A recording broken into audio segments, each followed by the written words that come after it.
So I really wanted to get back to doing these kinds of videos because okay, so when I was doing videos for Revice with the with the Ryder brothers, um I would do them at like 10 or 5 episodes at a time in one video to get their also retrospective on that. Um, Never got around to finishing it for the final. Pretty much we loved it all around. Um, but I haven't done, and I've been wanting to do a video series where I personally, it's just me talking about the latest Tokusatsu show that I've been watching. And I love Dawn Brothers. Don't get me wrong. This is not me saying that I wasn't interested in Dawn Brothers. Dawn Brothers behind the scenes, I loved it. I freaking loved it. I loved the song. I loved the characters. I loved the Sixth Ranger. I loved everything about Dawn Brothers. I did. It's just that I didn't get around to doing a video discussion or a video series talking about that. What's crazy is that I wanted to get the Megazord and the figurine of the Sixth Ranger. I never got around to it, but this new Sentai caught my attention for a very good reason. Why? Because this Sentai is basically doing what I was talking about with Dino Fury. How they could have combined the whole medieval fantasy Japan style thing while still being relatively new with Power Rangers. This has Japanese Mystic Knights all over it, and with high tech. That's what that's honestly what this looks like to me. And I'm gravitating towards it because, one, the song is lit. Yes, I've listened to the song. The song is absolutely fantastic. I cannot stop. If you follow me on Instagram and Twitter, you will know that I cannot stop listening to that theme song.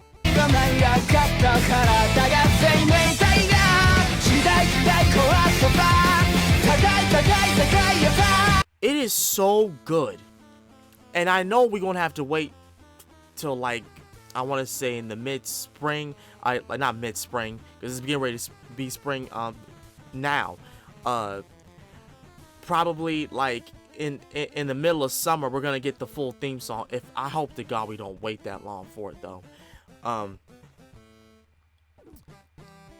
I love that song. I love that theme song. I love it so freaking much. Another thing that I love about this is, to my knowledge, this is the first Super Sentai team that's bug themed all around. I know that in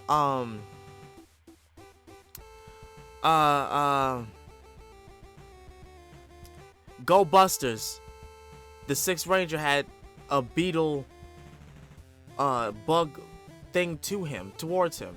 The Sixth Ranger, not the Sixth Ranger, but the Silver and Gold Ranger from Gold Busters had like a bug theme. And then Hurricane Ranger, the Thunder Rangers had they were bug themed.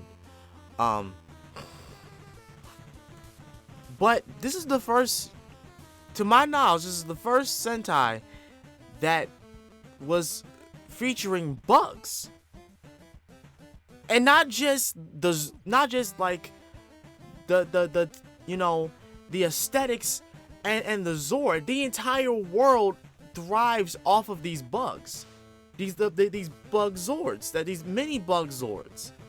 They walking all around the kingdom, And I love that too. Like I said before, I love the fact that this is a fictitious fantasy world rather than just being only starting in Japan. And yes, it is being produced in Japan, but the aspect of the world is a fantasy world. And so far, there are like 5 different kingdoms, and they're all different. The Red Ranger Kingdom has, I know, I don't remember the names off the top of my head of the kingdoms, but the Red Ranger's Kingdom is more of like a medieval times kingdom, but high tech. The Blue Ranger's Kingdom is just high tech out the ass, like a whole city. The Yellow Ranger's Kingdom is a little bit high tech, but it's nature themed. It's flowers and just trees and water and all this other stuff. Then the Lavender Rangers team, I'm not calling it purple. It's not purple. It's lavender. Lavender Rangers team. It's a freaking an ice utopia. It's covered in ice. It's covered in snow. And then the Black Ranger's Kingdom, from the looks of it, I want to say, because of the way the small clips of him with his people, I want to say it's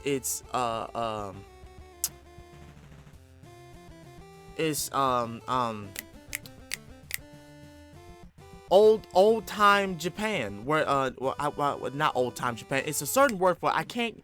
It's on the tip of my head. I swear to God. Oh my God, I'm having a blank. I'm sorry, but y'all know what I'm trying to say. It's that kind of theme, where it's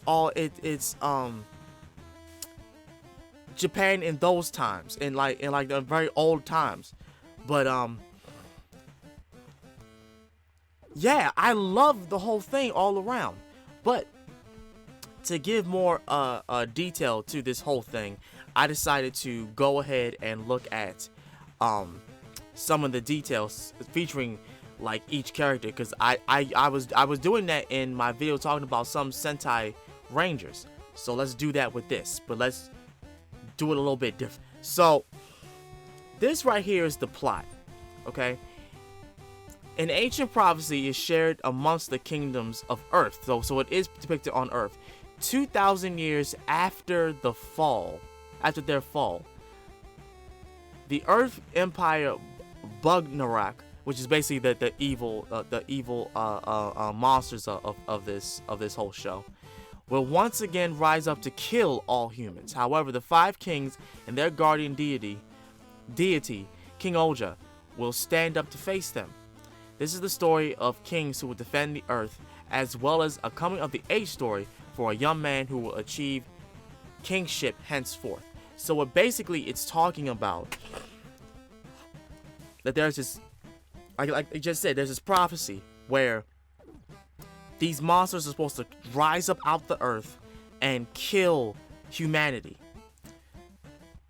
But with the 5 kingdoms, the five monarchs, as they state in this show, the 5 monarchs are going to rise up to summon the King-Ohger Zord, so that they can stand up to fight these monsters, to fight this evil that's coming out of the earth. But it is like I said, a coming of the age story, because the main character is not the king of the Red Kingdom. This character is a commoner known as Gira. Now, let me just put this right here. Okay. Gira is, so far in the first to third episode, he is a commoner, and he's pretty much he is established that he grew up in some kind of orphanage or whatever, because he's a very he's a young, very high positive kid who believed in the king. He believed that the king was going to stand for his people. But in the first episode, that doesn't happen. So what happens is the real king, he turned out to be a dick, and he wants to enslave all the other kingdoms so that he could control everything. Before that happened, there was a whole ceremony that was supposed to go on with the 4 other monarchs coming to the main kingdom so that they could unite to summon the King-Ohger Zord and complete the prophecy. The problem is, though, that deal fell through because the Blue Ranger did not like him. He didn't like the king. He doesn't like the king. He knows the king is full of shit. So that wasn't going to happen. But what's interesting is that after that happened, that whole scene happened, the monsters started to finally rise up, and it was attacking the kingdom. Now, it's very funny to me that the main king had the sword in his hand, but he would not morph with the other ranger, with the other monarchs. He wouldn't morph with the other monarchs. Instead, he retreats, goes back to his palace. And Gira hears this. He finds out that he's still in the palace because of the Yellow Ranger, which I'm gonna establish each of their names soon. He finds out from the Yellow Ranger that he didn't even morph. He's not even joining them. So Gira goes in there and is just baffled because why aren't you helping the fight? He puts the blame all on the Blue Ranger resenting him and not going with the deal because he wants to he views the people as tools, and he wants to just, like I said, he wants to conquer it all. He wants to be ruler of it all. He wants to have control of all of it. Gira says you have got, he gets emotional, and he takes not only his cape, his monarch cape, but his morpher, which is the sword. He points it at the king, and the king says, basically, what the fuck is you doing? You know, if you point this at me, you go against the entire world. He said, cool, that's what I want. And for some reason, the Zord for the Red Ranger, I forget what this bug's name is for this specific Zord, but it's just I'm just gonna say it as the Red Ranger Megazord, the Red Ranger Zord. It rises out of his slumber and recognizes Gira as the chosen one, as the chosen person to wield the sword's power, to become the Red Ranger. So, the Red Sentai Ranger. So, that whole thing happens. He gets to morph, even though in the eyes of the king and the eyes of the Blue Rangers, it's supposed to be impossible because he's just a commoner. How can a commoner have access to King-Ohger's power? How does he have access to it? And not only does he have access to it, he has access to command all the other Zords, all of the other Monarch Zords, significant Zords, to combine them together to create to make the Ohsama Megazord. By the way, I did order the Morpher sword and the Megazord already, so y'all will probably see that in the background, or maybe I'll make a video talking about it. Y'all let me know. But yeah, that's honestly how episode 1 just goes about. He almost gets captured, by the way, but the Blue Ranger, which was Yamagust, he took interest in Gira because it was amazing as to how he could even do this.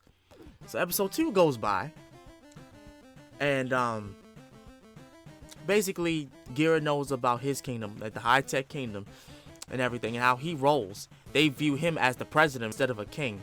And at the end of the series, not the end of the series, at the end of the episode, he tells them that, like, you know, we're more of a team. We work together.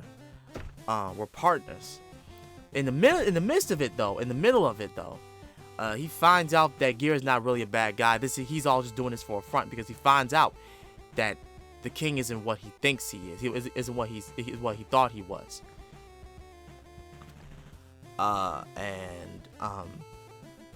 The king automatically is trying to put all the blame on Yanma, because he took Geara before he was arrested and executed. Yeah, they were gonna kill him because he had access to the powers, and the king didn't. Not to mention he stole his cape. But yeah. Also, the civilians for Yanma's kingdom is very interesting. They're all gamers. All of them are high-tech gamers and hackers.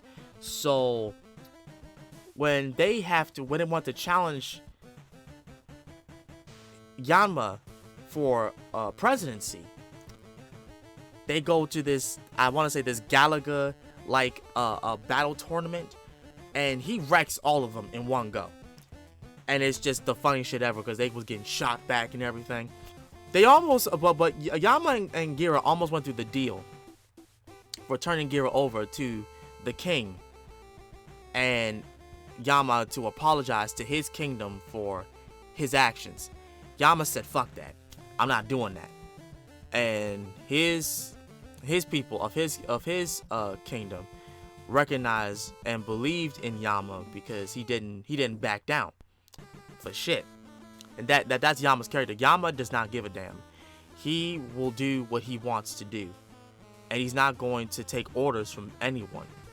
On top of the fact that he's very high tech, himself, he has coding on his finger that lets him command his radio. He drinks. He loves root beer. I know. I've seen him drink that. And yeah, also his advisor is also like funny as hell, in my opinion. And I know, like, the advisors for the king, they're basically suck ups. They're lapdog suck ups. So even Yanma called them that. So there's that. On top of the fact that we also got to witness the main monster villains of the show. I don't know if there's a picture of them on here, but if I find them, if I find them, I'll put them in the video. But basically, they show up, and wouldn't you know my luck? The moment I said that, I found them. So these are the two main villains that happened in episode 2. The one on the left is named Desinarch. Hold on.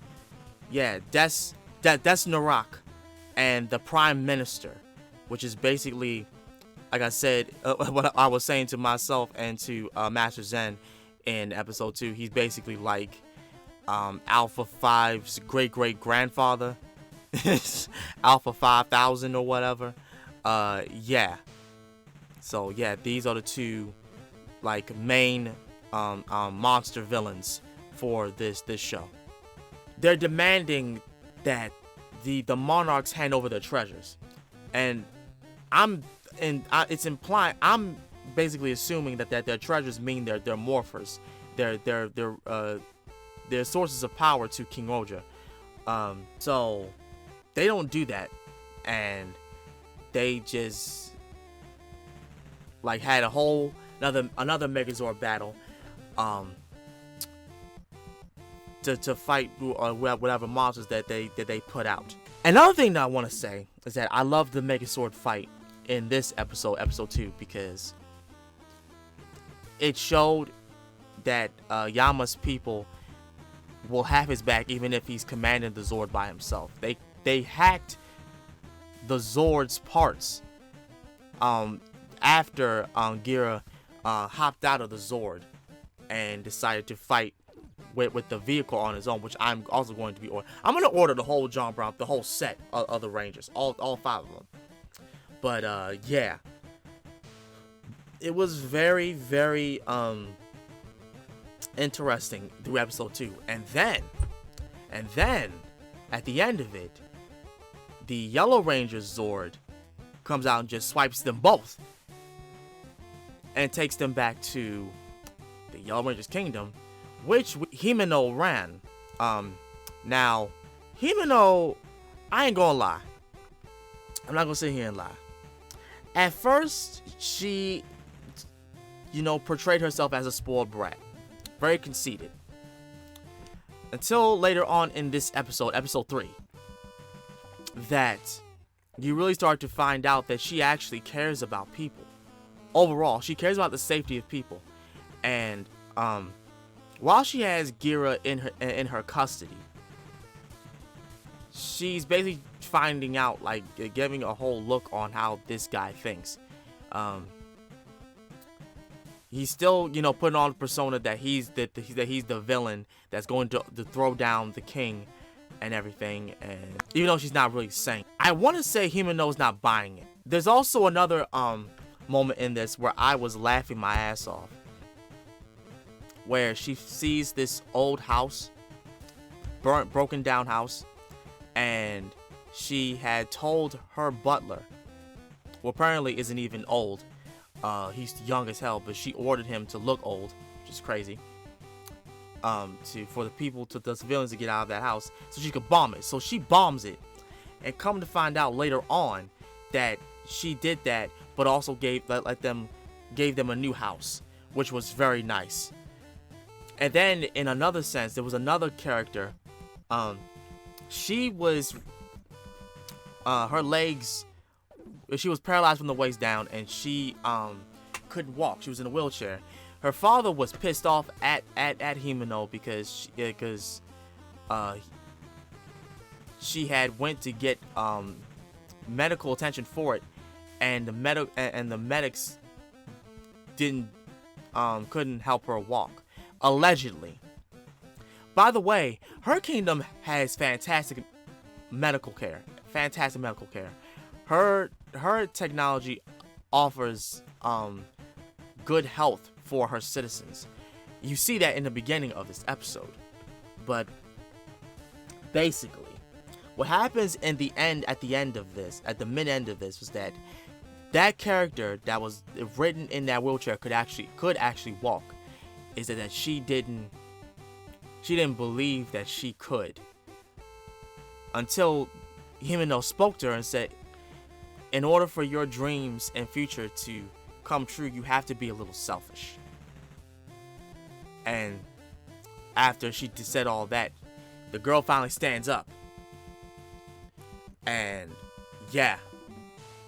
Also, I wanted to beat that girl's ass, because how you going to try to make your father assume that, like, the medical care failed you whole time it worked, and you were just still acting as though you can't use your legs because you're feeling sorry for yourself. Nah, the queen wasn't buying that, because she knew that she did, in fact, get healed. She knew that because she cares about her people. We found that also on later on, that even though she's a little bit selfish and spoiled, she has a good heart. And I thought that was great. Now, in the midst of this episode, we had a little clip where the king was talking to, I want to assume, the Black Ranger, which I want to say is, oh god, I cannot even pronounce this name. Kaguragi Debosuki. So Kaguragi. Now, Kaguragi, like I said before, that's the name. Feudal Japan. His world, I want to say, is looking at to be, it's based upon feudal Japan, where everything has, like, you see that with his kimono, which I want to get. It's a kimono hoodie. I love that whole thing. I want to get that for myself. I really do. I love that form of clothing. I really do. But oh god, I don't have any depiction as to how his character is, so I'll catch up on that. I think it's more, like I said, more feudal Japan, but he's very he seems very confident in himself, and he's more, like I said, or he leans into like the whole Japanese style on how to live life and everything. Right now, he might be working for the king. He might be, but that's all I have for him right now. I hope in the next episode we get to see how his character is and how he goes about things, because that's another thing that I want to look at. Now, for the last member, Rita. Oh, that's a very simple name. Rita Kanisuka. Now, Rita Kanisuka, she looks like a mute. She, like I said, she lives in the place where it's nothing but snow. So I understand her whole getup. It's literally cold over there. I did see in that episode she was spying on the other three, Himeno, Yanma, and Gira, and how they were talking. I don't know how she got in there, but I don't know if she is working for the king or not. I don't know, but what I do know is that I cannot wait to see her character next. This is the first time that I got to see a lavender Sentai Ranger. She's lavender. She's not purple. She's not pink. She's lavender. And I think that's awesome. For the gist of it, I know I've been a little bit everywhere with this. I apologize. But for right now, there's only 3 episodes. So I'm going about this how I'm going about it. But so far, this show is a 9 out of 10. And that's only because this is just the first 3 episodes. But the story is going really good. And I have a feeling that Gira's origin is a lot. It means a lot more. Something else is going on with Gira, because like Yama said, there's no way he could have access to the sword's power, knowing that he was just a commoner. So it has to be something else. Could he be the real monarch? I don't know. Could he be just chosen by King-Ohger because of his good nature? Again, we don't know. But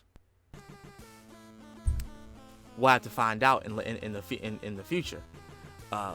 But until then, y'all let me know in the comments down below what you thought about this show for right now. If you've watched it, if you did not know about it, this is it. This is Ohsama Sentai King-Ohger. Okay? And it's medieval knights. It's medieval themed. But high futuresque. So take that for what you will. This is basically what I wanted with Mystic Knights. Just combine the two. The high tech and the knights. Just mush them together.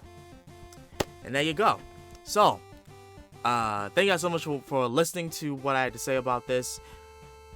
More will be coming on the way. So stay tuned for that as such. This has been Master Ryo Sakurai. I love y'all, and I will see y'all again next time. I'm out. Peace.